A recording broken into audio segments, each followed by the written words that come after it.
so. So to introduce you to our esteemed panellists, first of all, welcome Annie Davis. Annie is safeguarding consultant for World Athletics, a solicitor who supported the safeguarding teams at the RFU and the FA, and began working with World Athletics in 2021. She also works with Premiership Rugby and British Rowing. Welcome. I think so.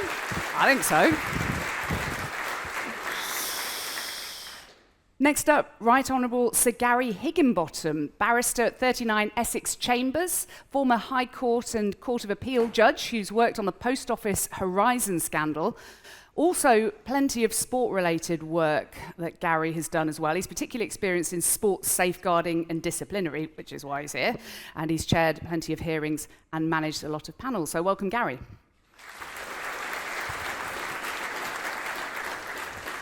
Next up is Casey Wallace, Team USA athlete ombuds for a decade, an attorney with advanced degree in dispute resolution.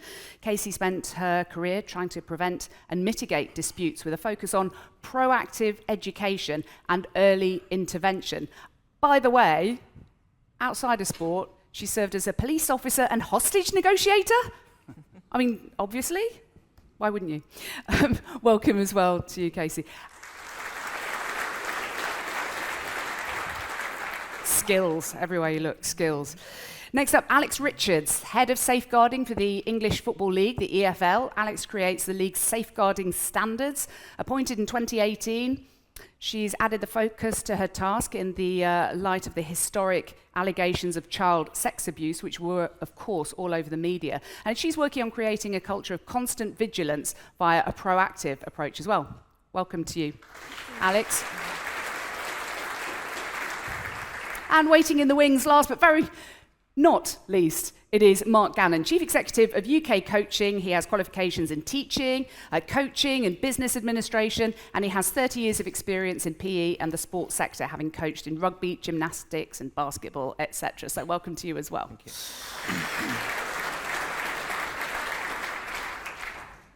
So first of all, I'll come to you first, Annie. Just explain your definition of safeguarding, because it seems it's not necessarily the same for absolutely everybody. What's your definition of it? Well, okay, so I write policies a lot, and so my definition that I put into policies is about taking proactive measures to create safe and happy environments for all in sport, and reacting and responding to concerns as they arise, following procedures that are transparent so that everyone knows what those procedures are.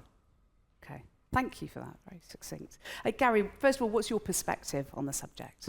I think in safeguarding across institutions, inside and outside sport, the power relationships in abuse are fairly similar, and the principles that we apply are fairly similar. I think in sport, over and above all of that, there's a need to protect the sport, and to explain that, I think without young people being able to participate in sport in a patently safe way, that sport is going to suffer and or die. So I think an added element in sport is this important element of protecting the sport, and that's why when we're on panels and we look at sanctions, we are not focused on either the respondent nor even really the particular victims, but young people in the future who are going to play the sport, and so we're looking at risk management measures to make sure that any risk posed by the respondent is dealt with in that sport to enable people to enjoy the sport safely. Right, thank you. Casey. Good morning. Appreciate the conversation this morning. My perspective really is going to be about the holistic nature of the approaches to safeguarding.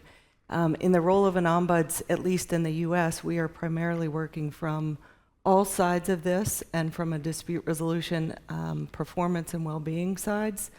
So of our caseload, we have about 1,000 cases a year, probably 6 to 10% are athlete safeguarding, and we are working 40% roughly with the complainants, 40% with the respondents, and then another bit with the other impacted, who might be the coaches, the athletes, the governing bodies, just trying to understand how to navigate the really intense dynamics of these cases. So really looking at the holistic nature of it.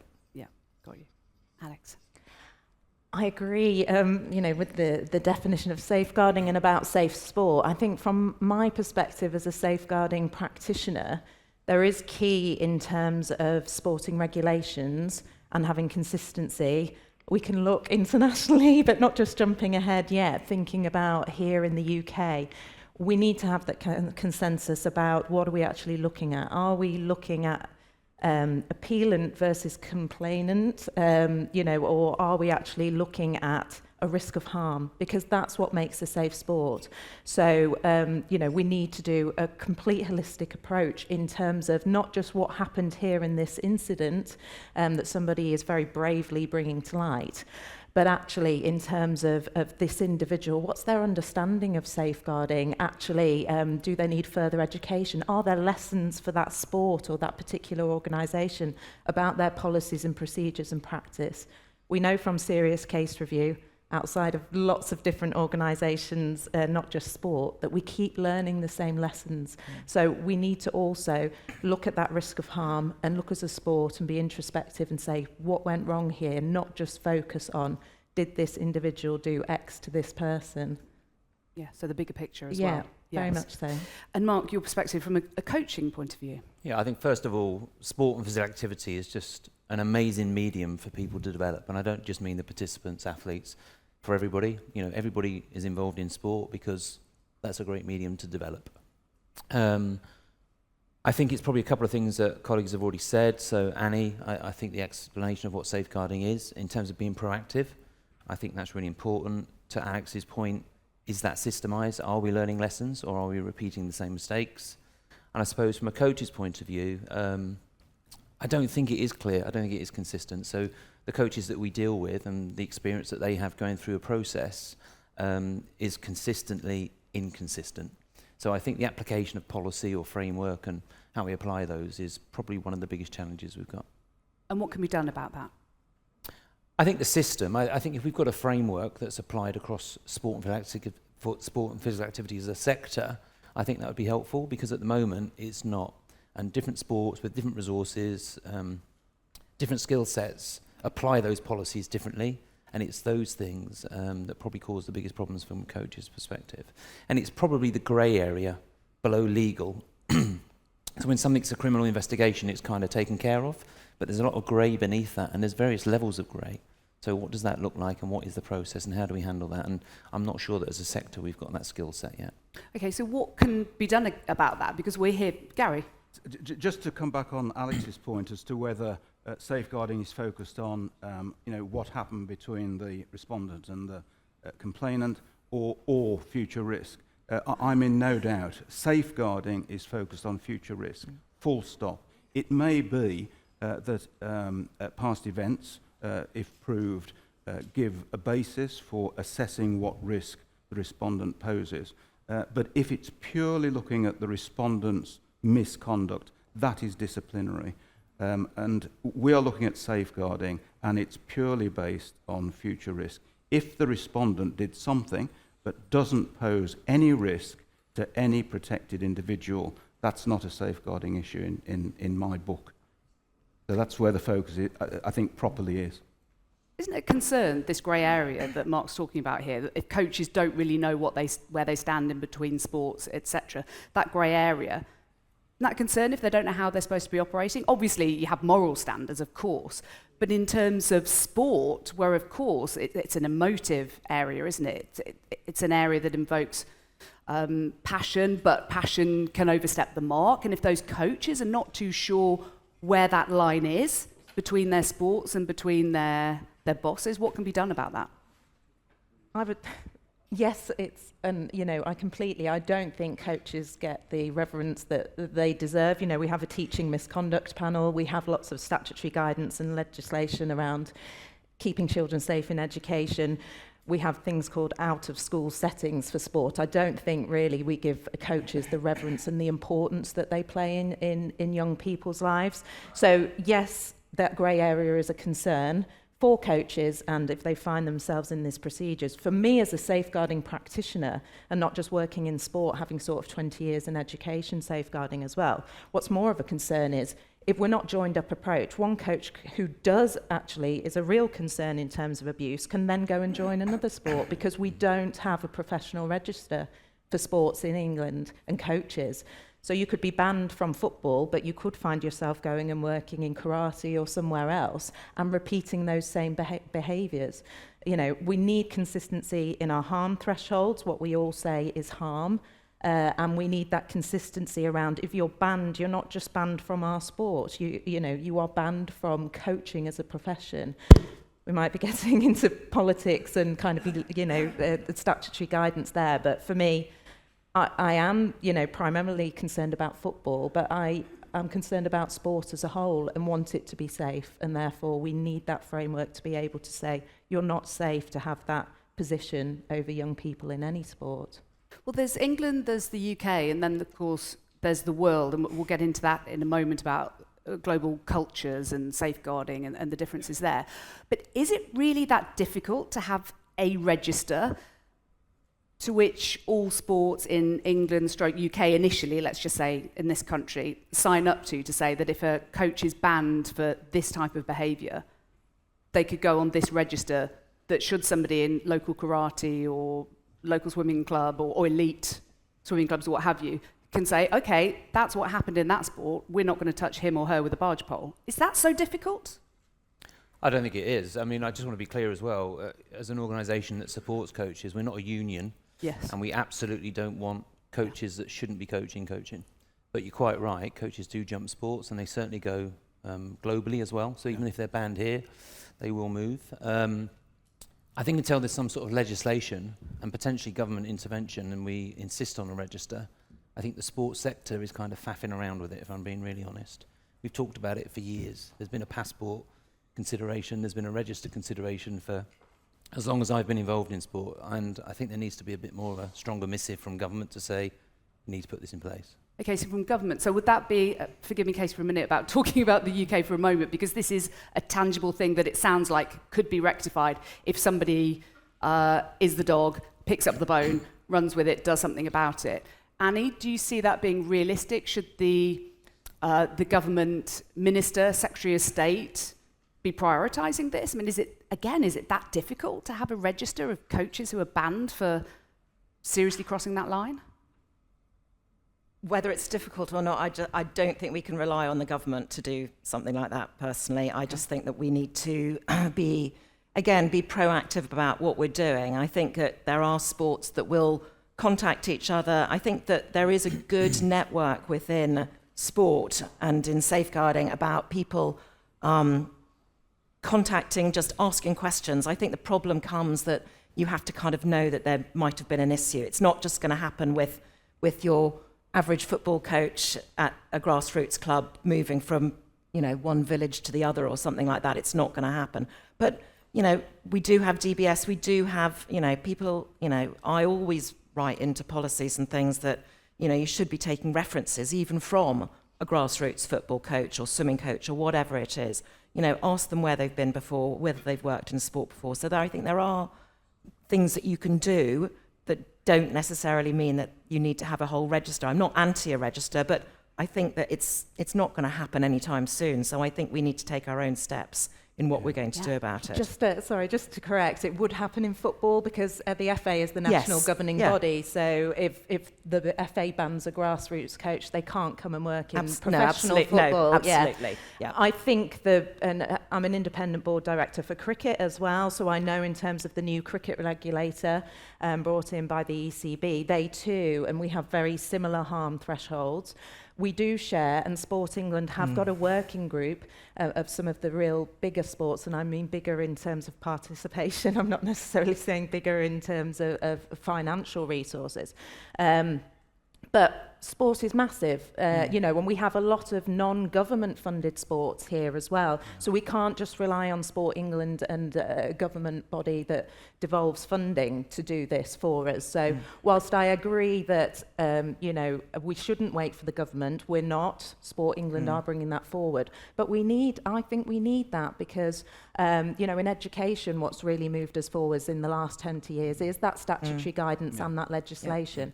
Our harm thresholds are lower than DBS, so whilst, you know, safer recruitment is integral, we work at a much lower harm threshold than DBS, and then we can go internationally and talk about overseas criminal records checks, but, you know, there are, I think it's, you know, it is really key about having that register, you know, in terms of coaches and sharing of information, particularly if you're one safeguarding officer who works 2 days a week as a volunteer in a very rural area. You know, the administrative burden of trying to get in touch and make sure and do all of that where you could just check a register online is a lot easier.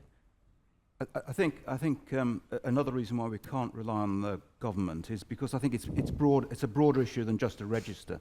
I think that any group of people deeply involved in safeguarding could sort of put together a framework of principles on which safeguarding within NGBs in the first instance should comply, which would be hugely useful, I think, particularly for smaller sports. We're talking about the bigger sports who've got sophisticated codes and principles and set out in some detail what people can and can't do. Smaller sports have not got that. To have a framework, including, I agree, a register, but to have a framework that they could adopt, I think would be really, really useful. And that's not something the government are going to do. I'd just like to come back on one point. I do think we're moving forward. I think there's been real progress. Yeah. But in 2017, the Duty of Care report was released. 2017, we're in 2025. Are we really moving quick enough? If we leave it to the sports who are protecting themselves, and I don't mean that in a derogatory way, but they're quite nervous around safeguarding, are we moving forward quick enough? I don't think we are. And unless the sector has some sort of missive put upon them, I don't think we're going to get there quick enough, then we're going to continue to see problems. It's interesting what you said there, Gary. It seems as an outsider, as a sport journalist, if you like, from the outside looking in, you say, well, it would make sense if all these smaller sports had this safeguarding framework. I'm slightly alarmed that that's not there already. And how could that be implemented soon and easily? I think only in one of two ways. One is, you know, Parliament, or a Secretary of State, some state intervention. And whether the state is going to be slower than the national governing bodies or the other way around is, I think, a moot point because neither work very quickly.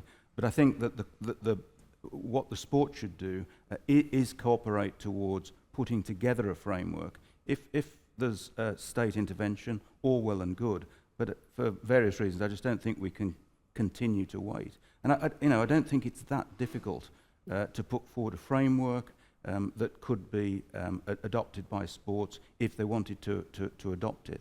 When it comes to panel work in different sports, we get all sorts of sophistication, levels of sophistication in the regulations and the codes we're working with. Normally, we can get to the same result because normally in shorter documents, there's enough discretion to make sure that you adopt what are really normative principles now, I think, in terms of levels of harm, in terms of fairness of proceedings, in terms of the principles that would go into a code document. Yeah. Casey, your specialism is on trying to prevent and mitigate disputes, and you focus on proactive education, early intervention. What's your take on what could be improved upon generally in sport? Well, I think what Gary was just mentioning is really important. It's around not just a registry, it's around the standards of fairness to everybody and around standards of care, I think, for everybody involved. And when you're looking at safeguarding cases, is there proactive education? Is there awareness around these standards, these definitions?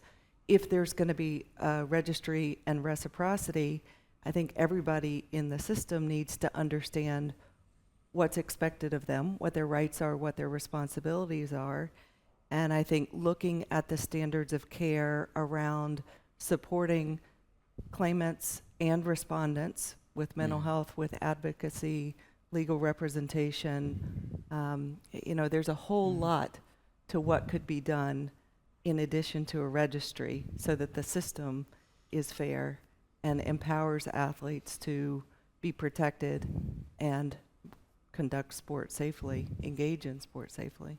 It seems that safeguarding is almost a relatively new concept in the world of elite sport, relatively new.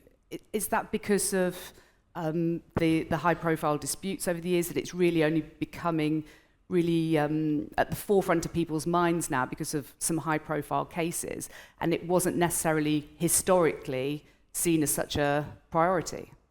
Is that fair? Yes, it is. I mean, there are thresholds in safeguarding which we can all see. I mean, Jimmy Savile was the big threshold, I think, so far as safeguarding is concerned. And we've seen thresholds in sport as well. What we now know is that there are safeguarding issues in every institution. I mean, just in every institution where there are people in a position of trust or power over protected individuals. And if those issues are not being reported, that's a really big question as to whether the systems involved in that institution are proper. That's the learning we've got from all of these historic cases.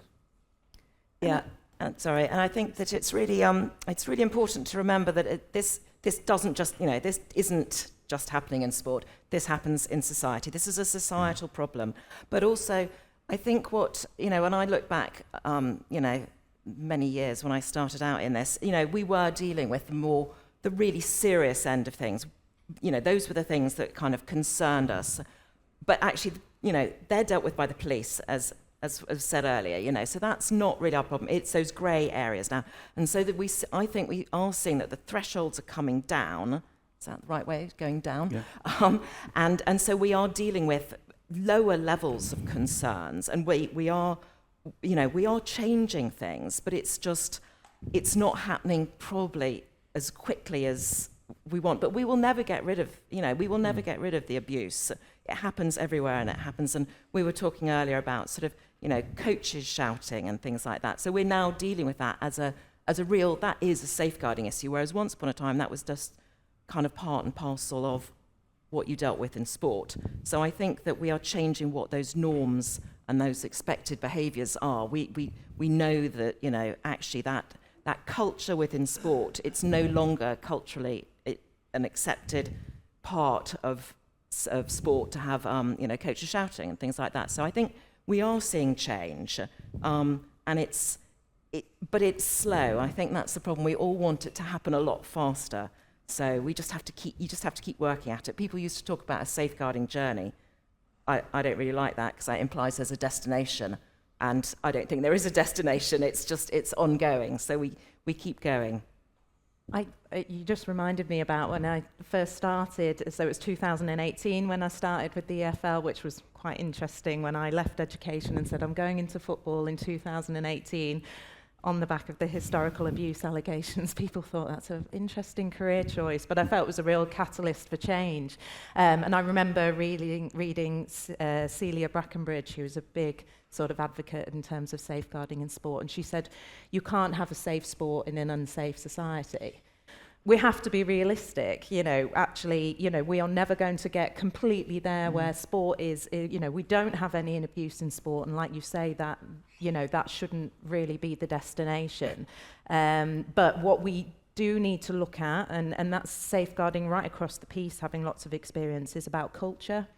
And for me, I think one of the big challenges in terms of sport and what we've seen historically is not that safeguarding wasn't there or safeguarding wasn't important, but what massively outweighed it was performance pathways and actually medal achievements, or, whether it be football, creating England players, having more Premier League players. You've got to turn that juggernaut around, and it is a juggernaut when you've got sports as big as we do have just here in England, let alone internationally, that actually sport inherently is about people enjoying an activity and learning and growing. Interestingly, I was told the other day, and this kind of made me feel, you know, when you have those moments and you go, oh yes, this is why I'm doing this, those hard days that I've had, when a young player was offered a professional contract and said, actually, I'm going to take a scholarship in America. And I thought, wow, you know, that's not across the piece, and that might just be one young individual, but I thought, wow, we're actually making some change here, because what they've actually done is made a decision for themselves and gone, I will get out of more than doing that, and that's right for me. So we are turning that juggernaut around, but we can't have sport or professional pathways. We can't have it at all costs. We have to make it about enjoying, growing, learning, you know, and that experience where I don't want anybody to leave from our academies 2 years and go, I'm in a worse place for making that choice. You know, you might not be a professional player, but you want to leave that academy going, I'm in a better place for that decision to do that scholarship. Mark, keen to get your view on the next point in just a moment, but first with Casey on the idea that when you get to resolution situation with the legal people involved, the adversarial approach versus the inquisitorial approach. Could you talk to us a little bit about that and the challenges, pros and cons of both, please? Can we add a third side? Oh, yes. Oh, please do. Which, I think it's more of a holistic approach. I think the legal approach, the adversarial approach, somewhat sets the floor of standards around due process and fairness, accountability. I think if we elevate it to more of a holistic approach, then we can add care, support for everybody involved. I think the inquisitorial system adds some elements of that care and better protects the victims in those cases. And I don't think you necessarily have to remove rights of an accused through that approach. I'd like to see that we continue to layer on those approaches where you're thinking about the well-being, you're thinking about what it means for an athlete to raise a concern about a coach when the athlete is on a national team, the coach is the national team coach. It's the only way to get to the Olympic Games is through that system. And there are team dynamics between the athletes. Generally, athletes will take sides about the coach and the coach's responsibility. So there's just a much broader context outside of the accountability piece that we need to focus on, particularly in elite sport, whereas grassroots, it all funnels into a very select few who can compete on the world stage in Olympic or Paralympic Games. And I think we need to think about all of those funneling and how we protect. I think the question was quite interesting because you said adversarial versus. Yeah. I was being adversarial, you see, Gary. And I should be more inquisitive. No. Because it's not a binary choice, and I absolutely agree. What we need to look at are the principles. The principles are that the respondent needs to have a fair hearing, and that's fairness within the context of safeguarding. But they have to have a fair hearing. And we have to ensure that the complainants who may have suffered harm at the hands of the respondent, they may have done, that they don't suffer further harm as a result of the process. So these principles are what we need to focus on. And normally the panel, normally the chair of the panel, it's their responsibility to ensure, firstly, that there is a fair hearing for the respondent, and secondly, that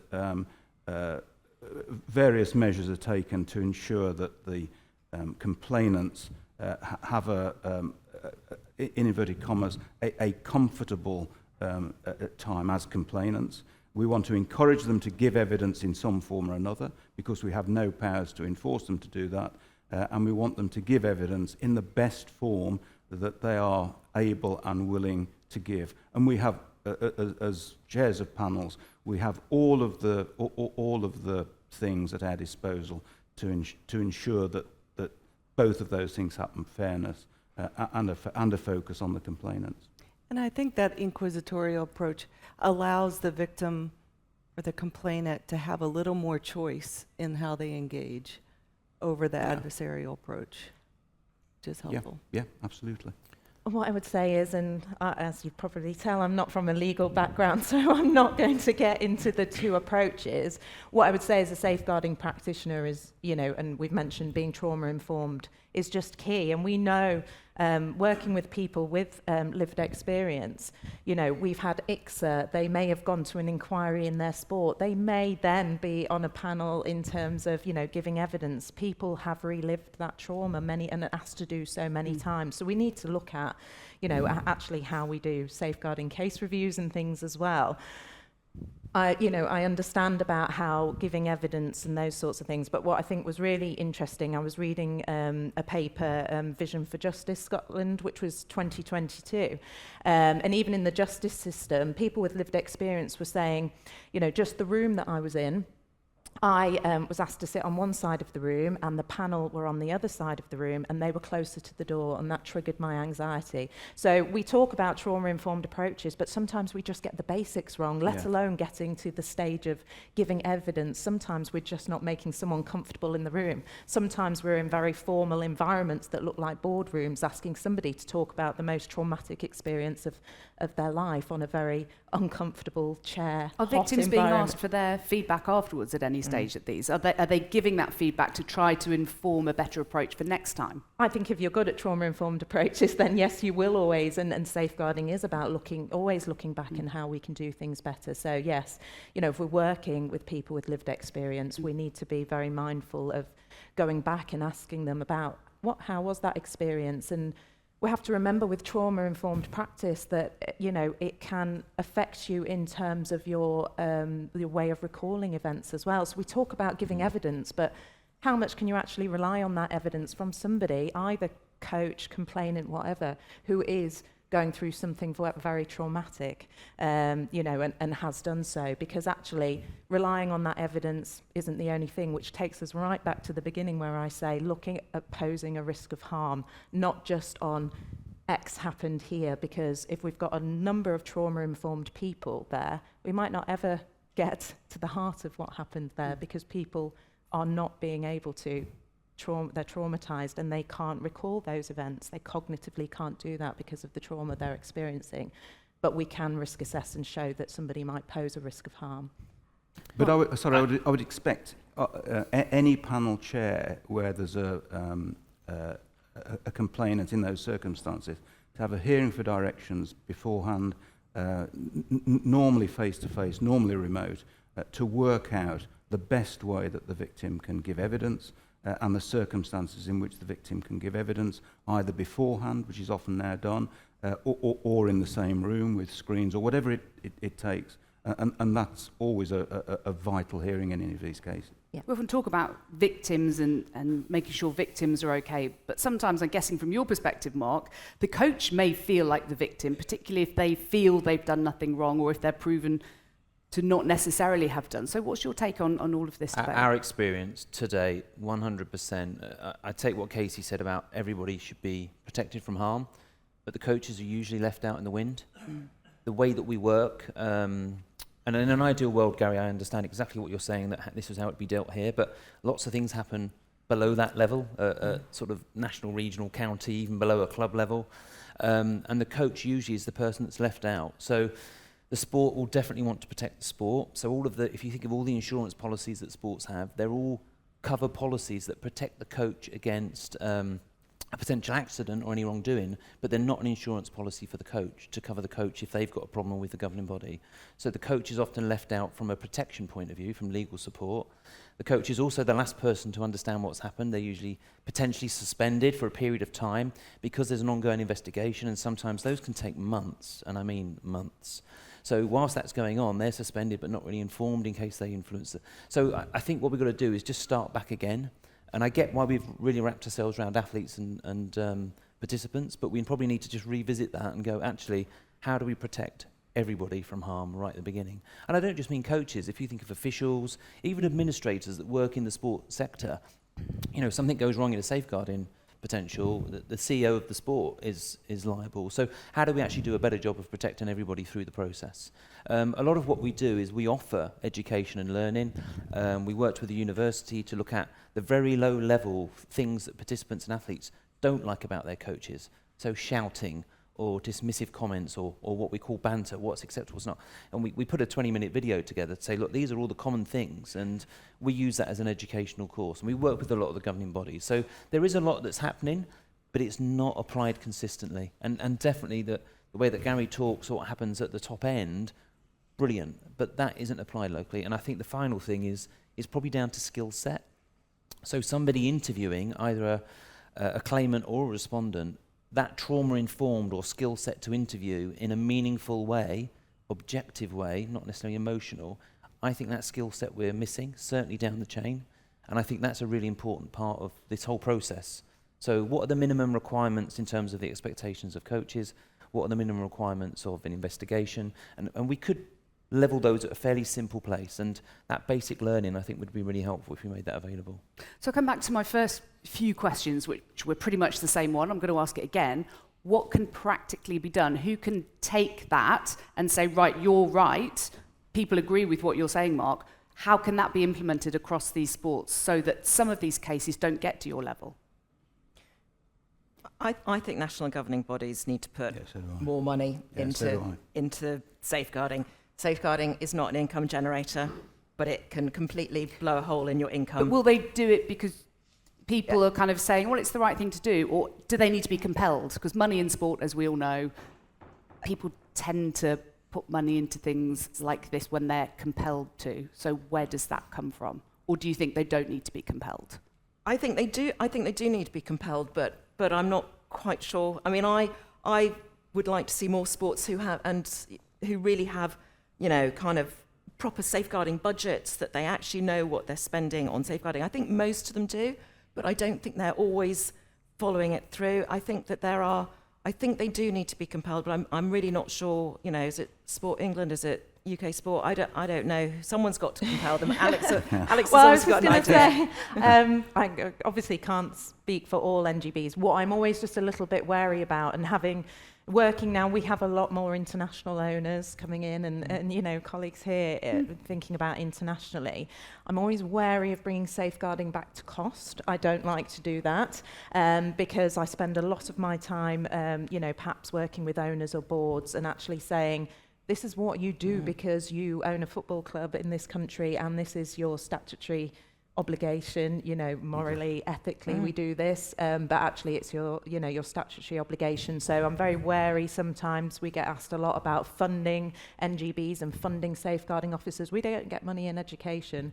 And believe me, as you know, working in education, it becomes more and more stringent in terms of safeguarding and more concerns coming from online harms and those sorts of things. So I don't want sport to bring this back to cost because we have to do it because it's statutory, to do so. But will it happen otherwise?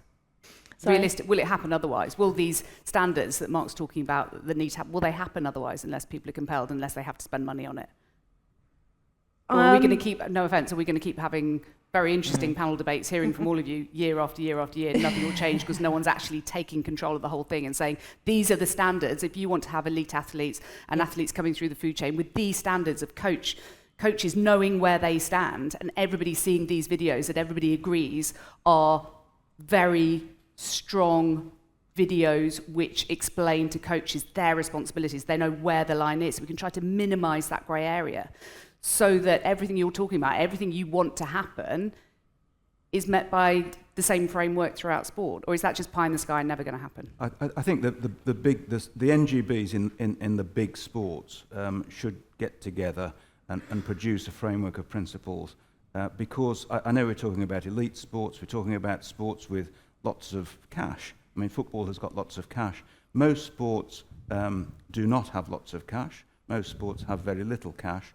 And most of football is not elite football. Most football is, people playing on park pitches on a Sunday morning. And so I think you're right that we've got to look at the statutory obligations.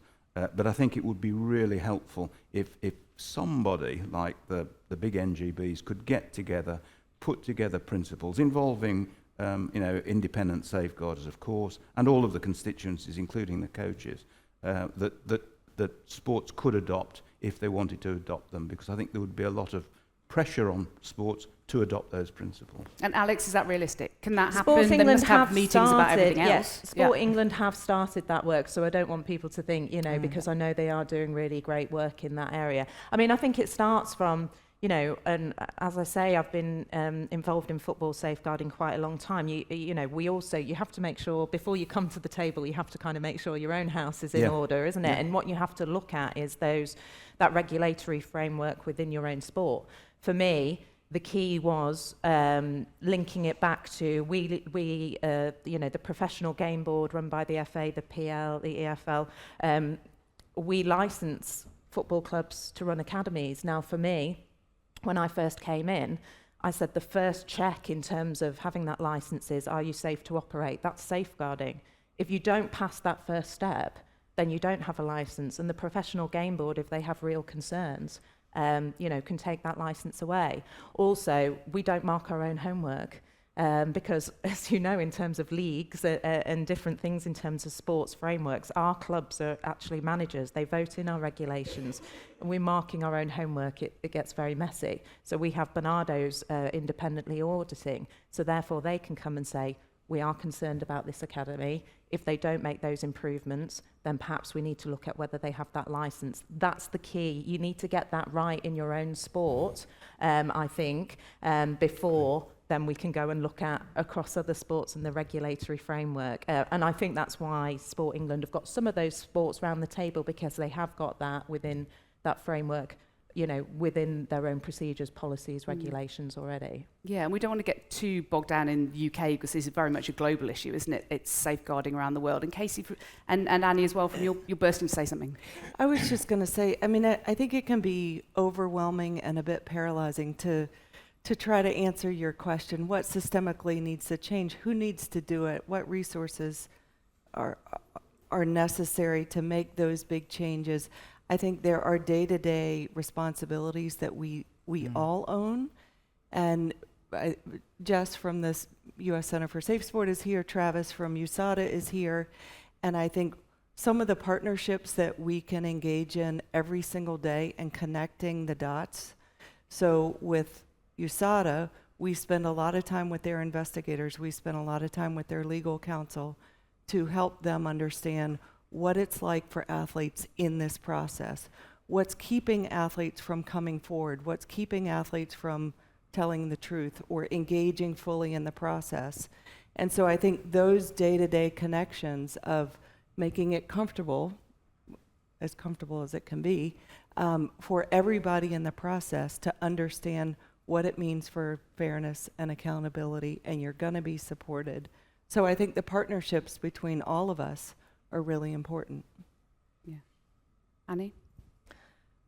Yeah, I think I completely agree, and I think that the partnerships we develop doing things like this and all these are really useful. Yeah. And I think I really try and build networks, whether it's with a national governing body and their clubs, safeguarding officers and things like that, so that people are learning from all these experiences, or whether it's at an international level and trying to get member federations to understand what it looks like. And I think just to take it away from the UK and looking at it as an international level, I think that what I've been involved with at World Athletics has been just really trying to explain that whole, what safeguarding actually means and what it looks like to, we've become we have a very sophisticated system in the UK in sport. We can use the word safeguarding and people understand what it means, but out in globally, that's not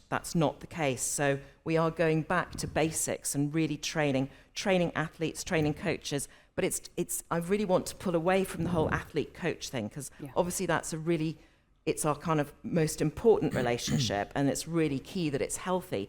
But it's everything. It's all the relationships that exist within sport. It's administrators, it's officials, it's technical officials, it's everybody. It's everybody who has sport within their kind of job description. It's so important that we have healthy relationships, and that's how you change culture. So it's about getting that basic awareness of what that looks like, and it's about, I've been involved with UNICEF and FIFA, taking the FIFA FIFA Guardian's training program and turning it into a generic training program. And that's been a really interesting process because you discover that language is so important, and you can't just translate it into, Spanish and assume that it's the same everywhere, sort of thing. And I think that term safeguarding, how we use it globally, has become really interesting, because you have to make sure it actually means, when you've translated it into the other language, it actually means what we know it to mean in this country. So I think that basic awareness, making it, everybody out there needs to understand it. People say, who should we make a training course mandatory to? And everybody, everybody, but, actually it's really important to make it mandatory for certain key people and cascade it down to everyone. Sorry, I've gone on a long... And I think another element is speed. The point made about coaches who are suspended sometimes for a long time, certainly too long. We need to get more speed into the investigation and in any hearing process, because sometimes the investigation for various reasons takes a long time, sometimes over a year. And a year is a long time for any athlete, if the athlete's the respondent, and it's a very long time for a coach if that's the way that they earn a living and upon which their family relies. So we've got to make things quicker, I think. But also the trauma for a coach as well. Yeah. I mean, just in another world in education, a friend of mine was, their child was a head boy of a school where the head teacher was accused of inappropriate behaviour with a teacher, was suspended, and he went and committed suicide in the time that it took between the accusation with the suspension and anything coming to pass. So it's easy to be very victim in inverted commas because they're the accuser, should we say. We should call them the accuser on the victim at the moment. It's easy to focus on them, but also from the coach, or it's not just the coach, or it's the person who's being accused, also trying to get that balance right between being fair to them as well as the accuser. How difficult is that to get right? Yeah, I mean, I won't talk about the specifics, but one coach spent in excess of £30,000 defending themselves. The case took nearly 2 years, and I guess we intervened within about 3 months of the end of it, used the legal advisors that we use, and it was quashed through vexatious claims, and it was a selection process, and it was a parent that convinced lots of other parents to continue to put things in. So that's an extreme. But it really isn't fair and balanced at the moment. And I think, back to, I guess what the panel have been talking about is making sure that everybody is safe in sport, and that's where I started, and that's just what Annie's just said. It is about a systematic process to ensure everybody is treated fairly and with equity until there is something to be found. And we, as I said at the beginning, we're not a union. And if a coach is found wanting, then we absolutely don't want them coaching, because, as I said again, physical activity in sport is just an amazing medium for people to develop, and that's where we should start from and make sure that everybody's equipped and skilled, even the most basic levels, to have a basic understanding. If you're a mum or a dad and you're being asked to come and help out, what's the minimum you need to understand for that role in that situation against any sort of risk that you've assessed? I think that's the basics. And just finally, because we'll have 5 minutes for questions from the floor, so if you want to ask a question, we'll have microphones on standby. But just coming back to the global approach to things, there's obviously cultural differences, which will vary greatly between certain areas of Africa and certain parts of Europe and Asia and what have you. And then there are legal differences. And I'm thinking about an international women's football coach who was known, or was accused rather, of being more than inappropriate with players. You probably know the case I'm talking about, but then has then gone back to being a coach of those players, and people from the rest of the world are going, well, hang on a minute, how is that okay? How do we approach those global standards? There's obviously the legal side, and then there's the grey area you talk about, but when you're looking at a coach in Africa who's been accused of being beyond inappropriate with players and who's justified himself and then has carried on being that coach, what does that say to you? It's disappointing for us as an organisation that's trying to advocate the virtues of great coaching. So it's disappointing that something like that gets missed. I guess that's where the machinery and the money potentially comes into certain things, and maybe we let something go where we shouldn't. So I think those frameworks, those levels of policy should be really stringent. And it's as much to protect the coach. I don't want people to think, well, this is to lambast the coach, but it's also protecting the coach, and it's actually also protecting the sport, because if everybody has a great experience at whatever level, the numbers are going to get better in participation, the sport's going to become more healthy, more viable, more sustainable. So I think sometimes we're looking at the back end of a problem and dealing with the outcome rather than saying, well, actually, that word that we miss, we're doing this because it will ensure this, it will ensure this. I think sometimes the explanation as to why we need these things in place are sometimes missed. Yeah. Okay, so any questions from the floor? And I'm wondering if Kate Gallifant is here, by the way, just because I'm sure. Is Kate here? Kate, you're never shy. Is she here? Yeah, no, she's not, says Kate Gallifant. Kate, just quickly, do you mind if I just ask you? So when you chair some of these proceedings that we're talking about, is there anything that chairs could do differently, or anything else that you think could be done differently when you're approaching these cases for the good of everybody involved? Well, I mostly represent governing bodies in them, and I can say that Gary is an excellent chair, having appeared in front of him recently. But I think the thing is, it's about case management at a really early stage to ensure that you have a process that is not going to unravel. The case that we were doing recently, the process did unravel, and there's a certain point at which it's uncontrollable. Everyone feels they've been done wrong by, and it can't come back. So unless you start at the very beginning with trying to identify how it will work and who will be involved and how, and you have some ground rules, you're lost, frankly. And I just think not enough energy is put in always at the early stages. And I've been doing this for years. And so I think it's much more about preparation than anything else. Okay. Yeah. Thank you very much, Kate. Thanks for that, Jackie. Thank you. Sorry for dropping you in it, but I know you don't mind. You don't mind. Anybody else got any questions for our esteemed panellists? Yes, please. We've got a microphone down here, please. Thank you so much. If you don't mind saying your name and where you're from, if that's okay. Thank you. Hello, Richard Bush, Oh, Bird and hello. Bird. Richard, where are you? Where did Richard come from? Is the microphone working? Yeah. Okay, thank you. So my question goes to the important distinction between safeguarding cases and a safeguarding approach and disciplinary cases and a disciplinary approach. Abuse, those who've suffered abuse, research shows tend to prioritise non-repetition, which is obviously covered by safeguarding. Many, if not majority, will also want to see those who've abused them punished or sanctioned. So the question for the panel really is the feasibility of devising rules and procedures that allow for both, so that ultimately a panel could issue a risk management measure and or a sanction. Yeah, shall I deal with that first? Quite a lot of rules now enable you to do both at the same time, usually by making a breach of the safeguarding code or rules a disciplinary breach as well.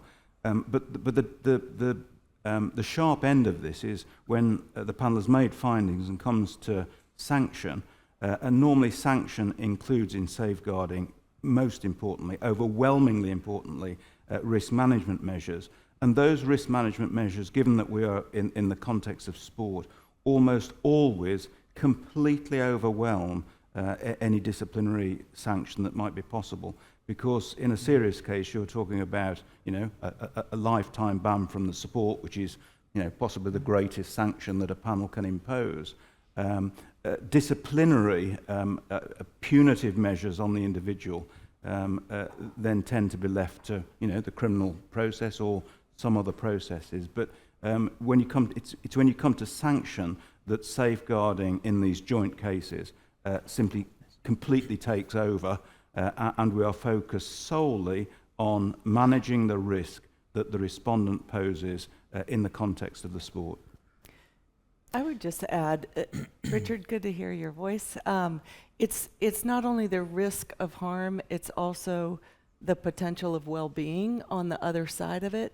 You put in place these temporary measures, no contact orders or putting people in different places, and we often don't take the next step of what does that mean to the dynamics for everybody involved. And so how do you advance the well-being in this context and mitigate the risk at every step? I'd just like to pick up on what Alex said, actually. One of the worst outcomes for us, and I have to say it's the majority of the outcomes that we see, is a compromise agreement, where everybody signs something, it all goes away, and you never get to the root cause of the problem. The complainant never really gets the resolution, because often the complainants that we've seen, it's not so much that they want something back, but they don't want anybody else to experience harm. The coach actually gets something signed and agreed, and then they go on somewhere else. So a compromise for us is the absolute worst outcome. And invariably, that's because the process breaks down. So I completely concur. Was it Alex? Yeah. What Alex said about the process is key, and that comes back to that skill set, framework, process to assess a complaint or Okay, and briefly, because we've got one more question. It wasn't me, it was our colleague over here, wasn't it? No, it was the person. Was it Richard? Oh, was it Richard? Kate. No, it was Kate. Oh, it was Kate. Kate's Kate, point you were yeah, talking sorry, about. Kate's point you were talking about. Yes.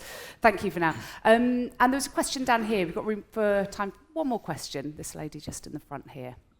Before we move on. Good morning. I'm Donna Martin. I'm part of the National Safeguarding Panel as a panel member.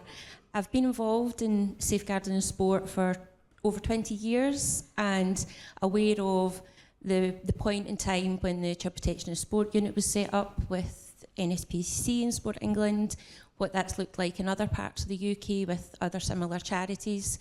And I think the framework that's been discussed this morning has existed for a long time. We've had standards in place. We also have the international safeguarding standards in sport that's facilitated by UNICEF. So I think in the sense of what we have is that framework and structure has existed for a long time. Some of the queries that we had around the kind of funding element of that, we don't have the investment put in for whether it's your national governing body, certainly from my perspective, or Scottish governing bodies, to actually do the implementation part. So the structure's there, the framework's there, codes of conducts are there, our policies, procedures and practice. It's the practice and the changing of cultures. And I just wonder, with the expertise that's up there, how do we change that culture? Nice easy one then. Yeah. Cheers for that to finish with. Thank you. I would just say I'm aware of the CPSU standards, and I think if we look at national governing bodies, for example, our standards, are a lot more in terms of what's in place. So a lot of NGBs have taken that as the framework, but have gone beyond in terms of their standards and have put independent audit in place, because there's no point in having standards if we're just going to get people to self-assess themselves against it. But again, that's going back to resource and money. But if it's not quality assured, it doesn't matter the best standards. But for me, it's not just standards, it's about regulation, because that's when it comes down to, if the sport has clear regulations in terms of when we can ban individuals from the sport, it's not just about your standards then. It's actually about clear that to participate in this sport, whether it be football from the FA and the NGB, whether it be from the ECB and cricket, then these are our regulations. And we don't have that consistency, like I say, across all the major sports at the moment. So we're going right back to the beginning as well. So I do appreciate lots of work has been done and it has been there. But I think in terms of this question that we were posed, that regulatory framework isn't there, and that isn't something that the CPSU or the NSPCC have really kind of brought forward. But as I said, Sport England are working on that. Okay. We have run out of time, but thank you so much for your questions, and thank you so much to our esteemed panel of guests. Thank you, all of you. Thank you. Brilliant. Thank you very much. Thank you.